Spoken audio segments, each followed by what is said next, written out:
All information contained in this podcast is general in nature and does not consider your individual circumstances. You should consider the appropriateness of this information with regards to your individual objectives, financial situation, and needs. Welcome to Sharing More Than the Sheets, a podcast to help you and your partner make better financial and lifestyle decisions so that you can both focus on the things that you love. I'm your host, Michael Khouri, financial planner, green thumb, husband, and just dad.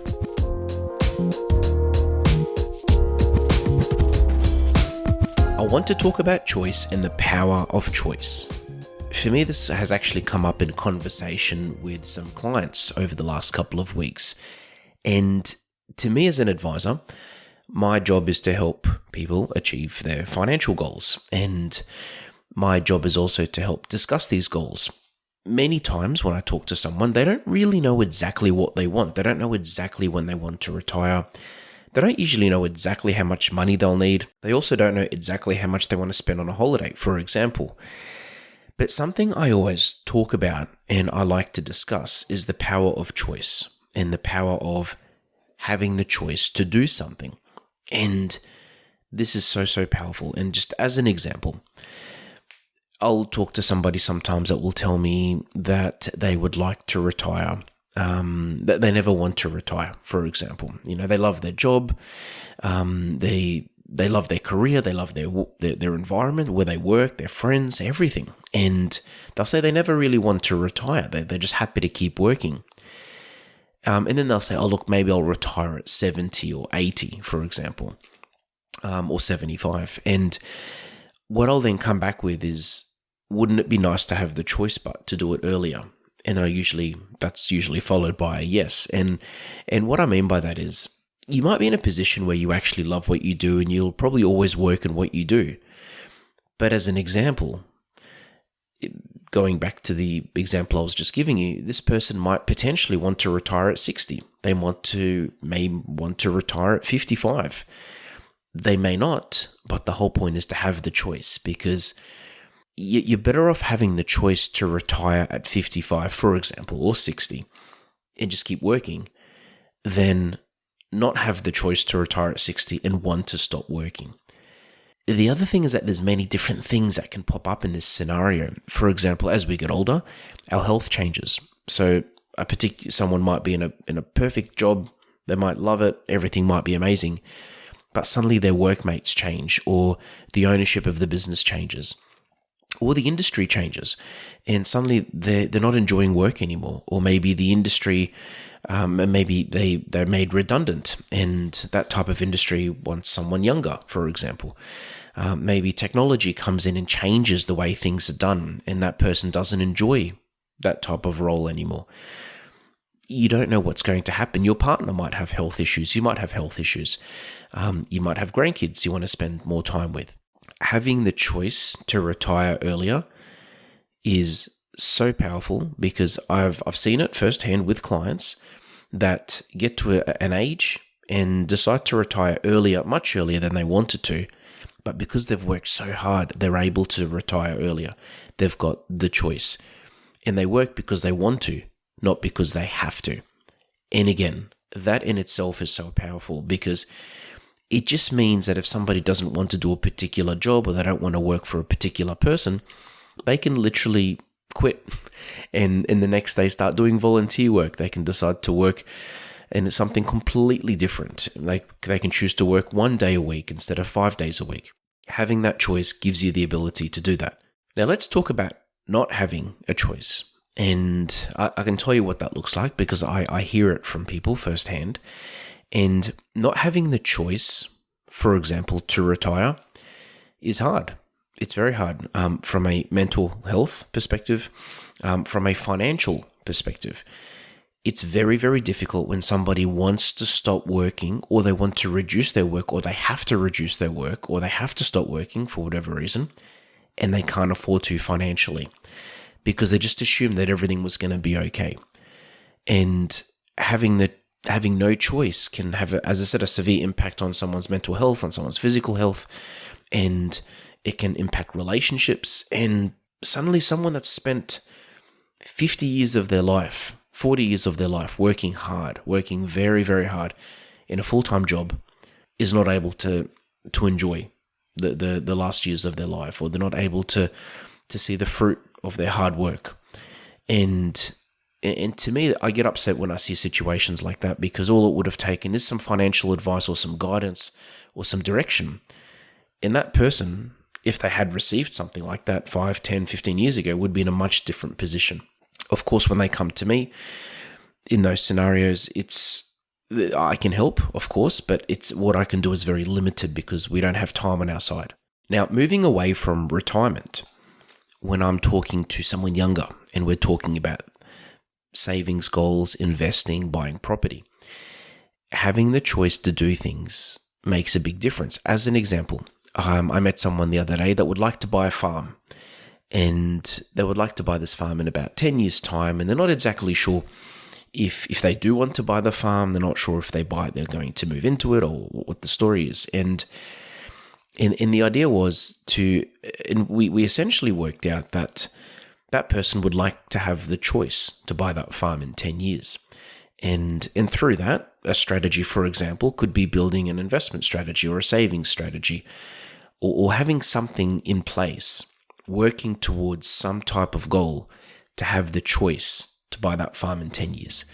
And it could be going on a holiday as well. That's another very big example. Now, when I talk to clients, holidays come up a lot as a goal. And again, it's hard to predict what holiday you want to go on in 12 or 24 or 36 months. But if you had a strategy in place and an element in your budget to help you save for holidays, you're able to save for regular holidays. For example, let's say somebody wants to travel. They don't know exactly where, but they have an idea that they want to do some small trips here and there, maybe a big trip every couple of years. And as an example, we might work out that, hey, let's set a goal to save $5,000 a year for travel. And again, you may not spend $5,000 every year, but at least you've got the choice. You might choose to skip a year of travel. In the next year, you might spend $10,000 and do a bigger trip. But the whole point is to have the choice. You can see the message, and I'm sure you can see, you've probably worked out the angle that I'm coming at here. And it's just about having the choice to do things. Because when you've got the choice, you suddenly feel a lot more free financially, and you feel like that you can make decisions.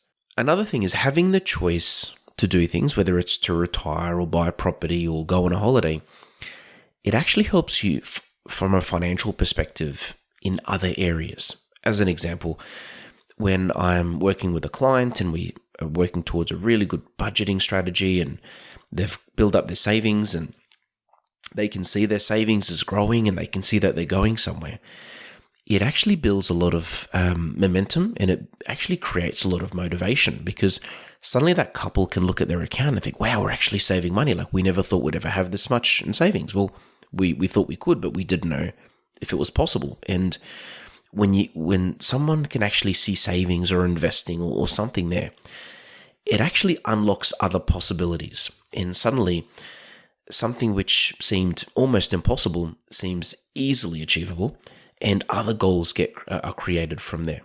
And that's something I see regularly with my clients. When we set one goal, we work towards that, and then from there, the next goal sort of becomes a lot more easier to grasp, a lot more realistic, because it's like, wow, if we could do this, we could do this.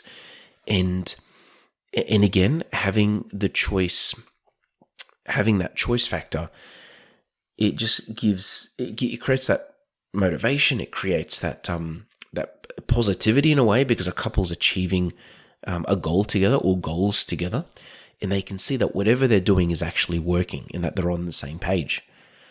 Another big thing is when you've got the choice to do things. So when you've got savings, when you're investing, when you've got things there and you're working towards your main goals, like the goals that you can say care about the most, and if you can see that you are going to achieve them, then you're also more likely to create new goals, different goals, things that you never thought you'd even be trying to work towards.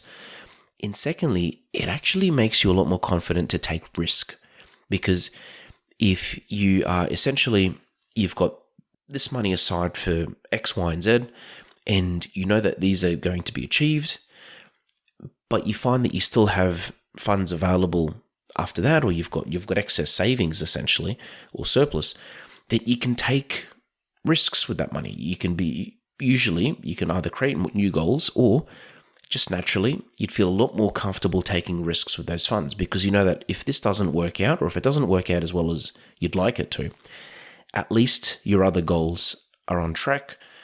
You're on track for your goals, and that the other goals are most likely going to still be achieved. As an example, when I talk to a client, just going back to retirement, when we work out that retirement's possible, they can retire on X amount at the age of 60, and that the funds are going to last them this number of years. If they know that's sorted, whether it's through a property portfolio or through superannuation or a combination of that, for example, and they still have other money left over, then they feel confident taking risks with that money, or investing it in different ways, or doing something different, because they know that, look, this is different. Like this, even if this money was to disappear, and obviously that's not the goal, but even if it was to disappear, the other goals are still taken care of, because there's the choice to still do the other things. So you can tell I get very excited about this topic, and I think it's because for me as an advisor for years, I talk about goals and I help people work towards those goals. But I know, and I say this to my clients, that nothing is ever perfect. Nothing ever works out exactly how it's intended to. Life changes, goals change, intentions change, priorities change, the world changes, income changes, health changes, family changes. There's so many things. And there's always going to be a bit of a variance here or there.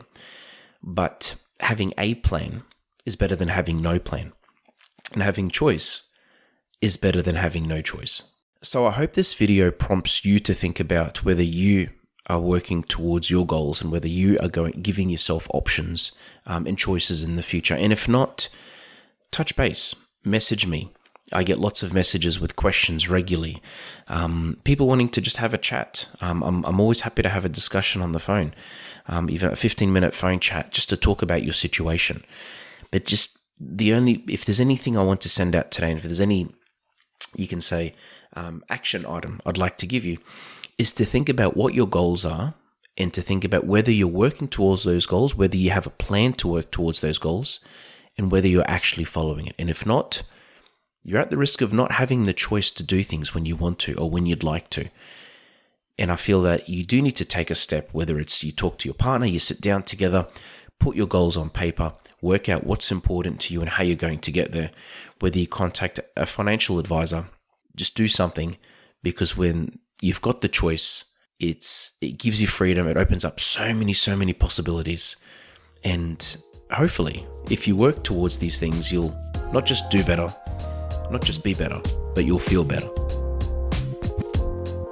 Thanks for joining us on Sharing More Than the Sheets. Please make sure you subscribe to be updated with future episode releases, and feel free to share this episode with any friends or family that you think it might benefit. Please visit us at sharingmorethanthesheets.com.au to submit questions or requests for future podcast topics. These podcasts have been brought to you by Better Financial Planning Australia. To book a 15-minute phone chat, visit betterfinancialplanning.com.au.